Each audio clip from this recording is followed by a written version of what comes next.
Hello friends, आज मैं आपके साथ डिस्कस करूंगा price and output determination under monopoly का पहला पार्ट, जिसको कहते हैं शॉर्ट रन। शॉर्ट रन के अंदर मैं डिस्कस करूंगा सुपर नॉर्मल प्रॉफिट या एसएनपी कैसे आते हैं। सबसे पहले सुपर नॉर्मल प्रॉफिट होता क्या है? It is a situation in which average revenue is greater than average cost corresponding to equilibrium. Simple words में अगर मैं लिखूँ तो एवरेज रेवेन्यू ज़्यादा होता है और एवरेज कॉस्ट कम होता है। किसके सामने? इक्विलिब्रियम के सामने। तो सबसे पहले मैं इक्विलिब्रियम बनाता हूँ और उसके बाद करेंगे जो भी करना है। तो सबसे पहले मैं इसमें AR/MR कर्व बना रहा हूँ। AR कर्व नीचे गिरती है और आपको पता है AR के गिरने से MR उससे भी ज़्यादा नीचे गिरती है। तो मैंने यहाँ पहले बना ली AR कर्व, तो मैं यहाँ नाम दे देता हूँ AR। AR के गिरने से MR उससे भी ज़्यादा गिरती है। मैं यहाँ पेंसिल का कलर चेंज कर लेता हूँ। मान लो ये MC कर्व है, ठीक है। मैं इसको थोड़ा सा और स्मूथ बनाने की कोशिश करता हूँ, ठीक है। ये MC कर्व है, ठीक है। तो यहाँ पे मैं इसको नाम दे देता हूँ MC। अब MC MR को नीचे से काट रही है। जब भी MC MR को नीचे से काटती है तो वो इक्विलिब्रियम हो जाता है। और ये जो इक्विलिब्रियम है, इसको अगर मैं नीचे से ज्वाइन करूँगा, मान लो ये, और इसको मैं ऊपर से भी ज्वाइन कर दूंगा, तो आपको पता है एवरेज रेवेन्यू को प्राइस भी कहा जाता है, ठीक है। तो अगर इसको नीचे से ज्वाइन कर रहे हैं तो ये क्या होगी? इक्विलिब्रियम क्वांटिटी, ठीक है। और अगर मैं इसको AR पे टच करा रहा हूँ, इसको पॉइंट A दे दिया, इसको डॉटेड लाइन से मिला दिया, तो ये क्या हो गया? Equilibrium price. तो ये चीज़ तो हम पहले भी डिस्कस कर चुके हैं। अब हमें क्या करना है, यहाँ पे एवरेज कॉस्ट कर्व बनानी है। अब आपको याद रखना है, एवरेज कॉस्ट कर्व बनाते हुए AC और MC के रिलेशन ख़राब नहीं होने चाहिए।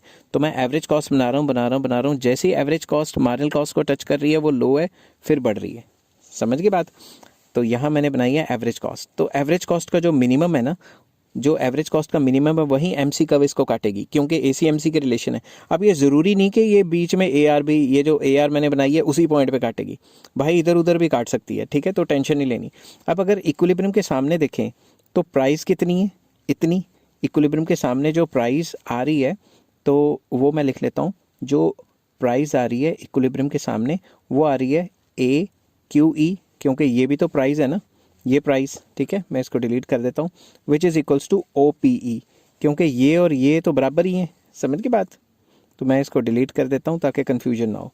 तो अब जो कॉस्ट आ रही है वो कितनी आ रही है? ये जो पॉइंट जहाँ पे AC कर्व जो है वो इक्विलिब्रियम की ये जो ग्रीन लाइन है इसको काट रही है, इसको मैं B पॉइंट दे देता हूँ। और इसको मैं अगर यहाँ से ज्वाइन कर देता हूँ तो ये आपकी कॉस्ट आ गई। तो कॉस्ट कितनी है? ये वाली, ठीक है, जिसको मैं फिर से डिलीट कर देता हूँ। प्राइस कितनी है? ये वाली। तो भाई आपके तो मज़े ही है ना, कि कॉस्ट क्या है? कम, और प्राइस क्या है? ज़्यादा। तो मैं यहाँ लिख देता हूँ कॉस्ट क्या है? BQE, मतलब ये वाला पोर्शन, ठीक है, या फिर ये वाला पोर्शन, क्योंकि ये तो सेम है। Which is equals to OC। तो कॉस्ट क्या है? कम है, ठीक है। कॉस्ट है कम, और रेवेन्यू मतलब एवरेज रेवेन्यू, या फिर आप कह सकते हो प्राइस क्या है? ज़्यादा। तो कंपनी को क्या होगा? सुपर नॉन प्रॉफिट होगा। अब सुपर नॉन प्रॉफिट को अगर शेडेड पोर्शन करना है तो ये वाला डब्बा हो गया ना। तो अगर मैंने सुपर नॉन प्रॉफिट दिखाना है, super non profit will be PECBA। ये जो बॉक्स है ये सुपर नॉर्मल प्रॉफिट है। तो इसको हम एरो मार के लिख देते हैं कि भाई ये सुपर नॉर्मल प्रॉफिट है। आई होप ये वीडियो आपको पसंद आई होगी। अगर पसंद आई हो तो please like, share and subscribe. Next video में मैं लेके आऊँगा नॉर्मल प्रॉफिट क्या होता है शॉर्ट रन के अंदर। Till then take care, have a nice day.